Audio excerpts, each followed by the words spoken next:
Folktale from Bihar. The Fake Fakir.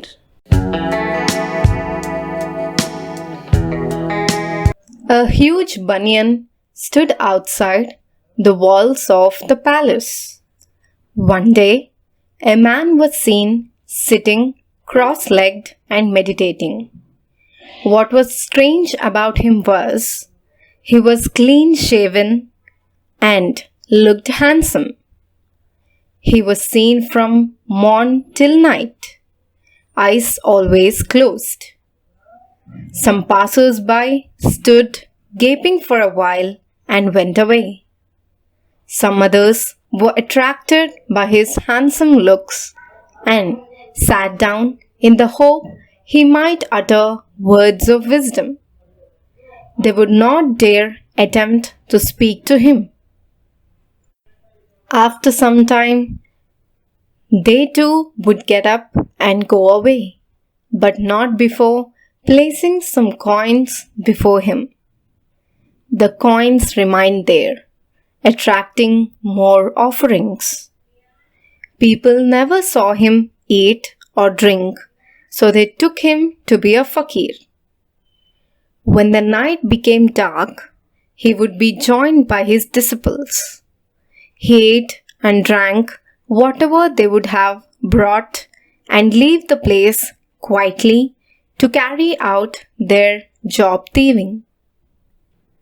They would complete their job before dawn and the fakir would be back beneath the banyan.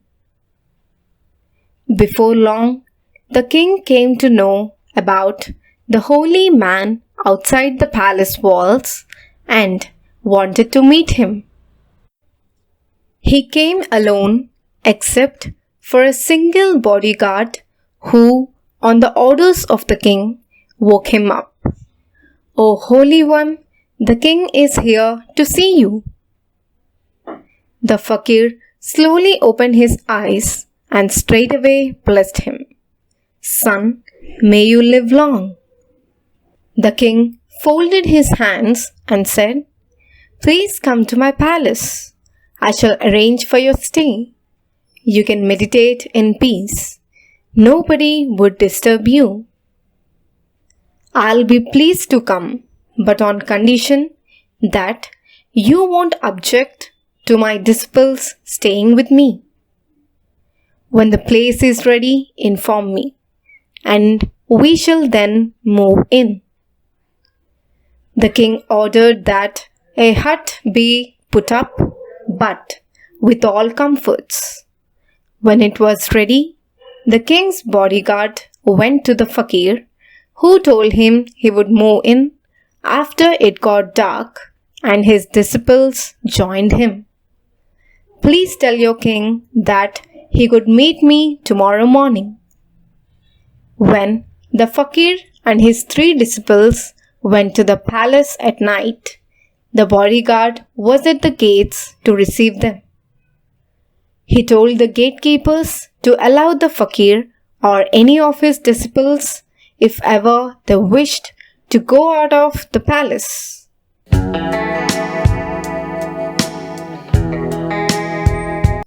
Morning came and the king made his way to the hut.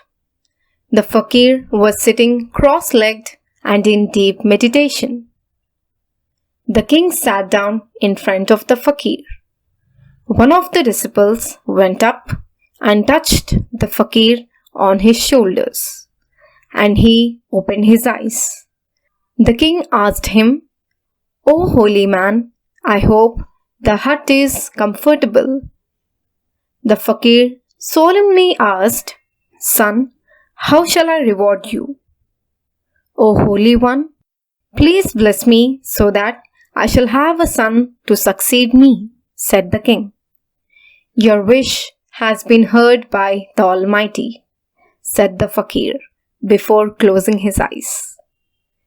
The king later called his bodyguard and instructed him that the fakir should be sent food from the royal kitchen.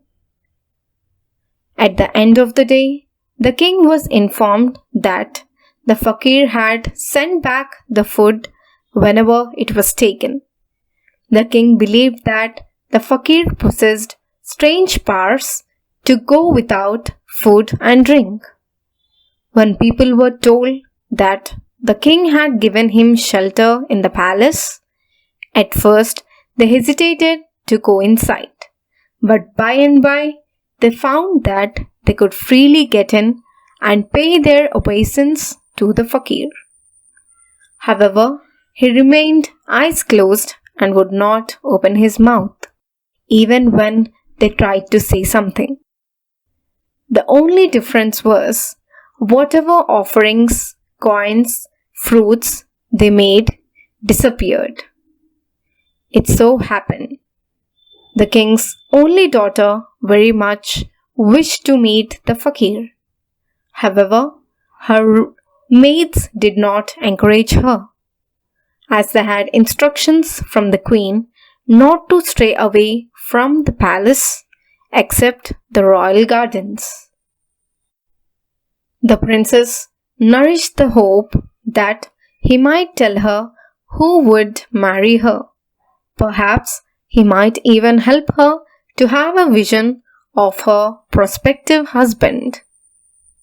One night, she found her maids busy preparing for a festival the next day.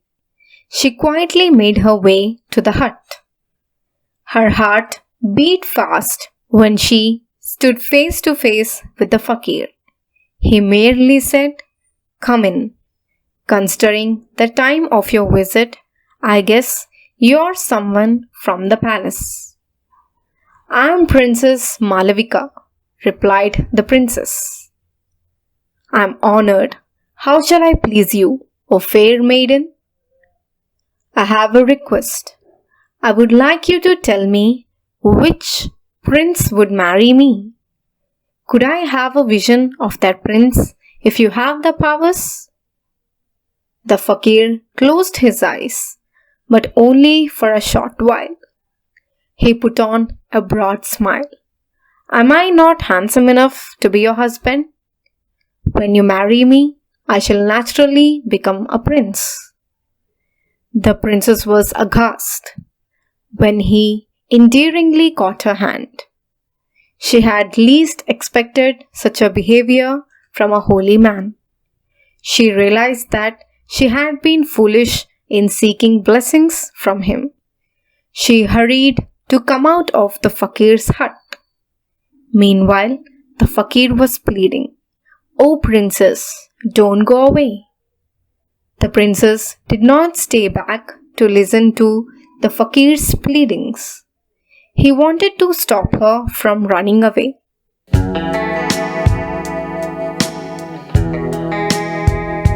He caught hold of a silver tray in which a visitor had brought fruits and aimed it at her leg. Malvika stopped for a moment at the door. She knew something had hit her. Unmindful of the pain on her leg, she came out and quickly made her way to her chamber. She heaved a great sigh. Thank God, nobody had seen her coming back. The maids were still at their job. She examined her leg. There was a deep cut made by whatever had hit her, and it was bleeding. She applied a herbal ointment, got into her bed, and pretended to be asleep. The next morning, the king went to meet the fakir to find out why he was refusing the food sent from the palace kitchen. He saw the fakir was widely awake, and his face revealed that he was angry. "What happened, O Holy One?" he asked. There was no reply. "Isn't this place comfortable?" The fakir was silent. "Isn't the food from the palace kitchen tasty?" The fakir merely stared at the king, who also did not open his mouth for some time. Then the fakir spoke, "I must warn you, there is an evil spirit in your kingdom." "Evil spirit? What kind of evil spirit?" "Tell me, I shall hunt him out and destroy him," said the king. "It is a beautiful girl. She came here last night and disturbed my meditation. I sent her back, but not before she was injured on her leg. I shall certainly find out who it was and punish her for coming here in the night and disturbing you." The king sent for the chief of the bodyguards and asked him to find out from the gatekeepers who it was who entered the palace the previous night and whether it was any young girl. He came back and reported that after the disciples of the Fakir had gone out, the gates had not been opened for anyone, and that the disciples were yet to return. Could it then be somebody from the palace itself? The Fakir had described the spirit as a beautiful girl. Of course, the maids who waited upon the queen and the princess would not answer to the description. Would his daughter have visited the Fakir? Was the princess injured on her leg? The king quietly sent for one of her two maids and asked, "While you give a massage to the princess, did you notice any injury on her leg?" "Yes, Your Majesty.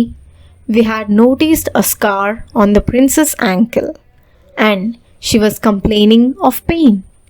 She told us she was injured when she stepped on a fallen branch in the garden, but she was never once alone, and we were with her whenever she took a stroll in the garden. We did not see any fallen branch, and we never saw her falling down," said the maid. "All right, you need not tell this to the queen." The king then called the chief of the bodyguards and asked him to arrange for keeping a watch on the movements of the Fakir and his disciples. "The other day, you said the gatekeepers had allowed the disciples to go out in the night, and that they had not returned till morning," the king recalled. After the chief went away, the king decided to meet the Fakir. He found him eyes closed, but vigilant of anybody coming inside the hut. As he heard footsteps, he asked, "Who is it?" As the king did not reply, the Fakir opened his eyes and smiled, "Your Majesty." The king noticed that, unlike on previous occasions, the Fakir did not address him son.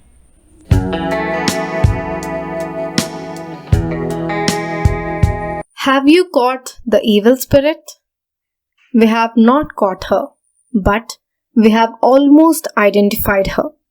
She has an injury on her leg. Once the injury heals, she'll be brought here and punished, said the king. The Fakir suddenly became restless. He called out to his disciples. Evidently, only one of them was present. "Get me some water." After drinking it, he feigned tiredness. "Your Majesty, if you will allow me, I shall now take rest." The king's suspicions only grew, but decided that he would wait for a day or two before he took the next step. Next morning, the chief of the bodyguards met the king. Last night, the Fakir had also gone out and he has not yet come back, he reported. "Let me know after he comes back," said the king. The chief had hardly gone away before he came back and reported to the king that the Fakir was back in the hut.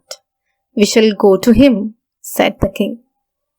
As usual, the Fakir had his eyes closed, but he opened them as he heard footsteps. The king did not wait for him to address him. "He is the chief of the bodyguards." He had reported that The beautiful girl whom you described as the evil spirit is missing. She might have come here when you were away last night. Let him search the place so that if she is here, she can be caught. Where are your disciples, O Holy One? They have gone to get my food and drink, said the Fakir. The king sat down in front of the Fakir. On getting a nod from the king, the chief went in. After some time, he came back. He held in his hands gold ornaments and glittering precious stones. Your Majesty, there's nobody inside, but I found all these in a bag, said the bodyguard. Did the evil spirit leave them behind after she was injured? Asked the king derisively. The Fakir fumbled for words. Meanwhile, the three disciples walked in carrying bulging bags. The stuff inside did not look like food and drink for the Fakir. The king now stood up and told the chief, "Call some of your people." Afterwards, the king stood at the door to the hut till the chief came back with a few bodyguards. Take all four of them to the prison and confiscate whatever you find inside. The king waited till the Fakir and his disciples were led away. Meanwhile, the bags in the hut were brought before the king. The fake Fakir and his disciples were thieves, and all this property is what was looted from the people. They must go back to them once we know from where the thieves had taken them. The king thought it prudent not to tell Princess Malavika that the holy man she had sought to meet was a fake Fakir.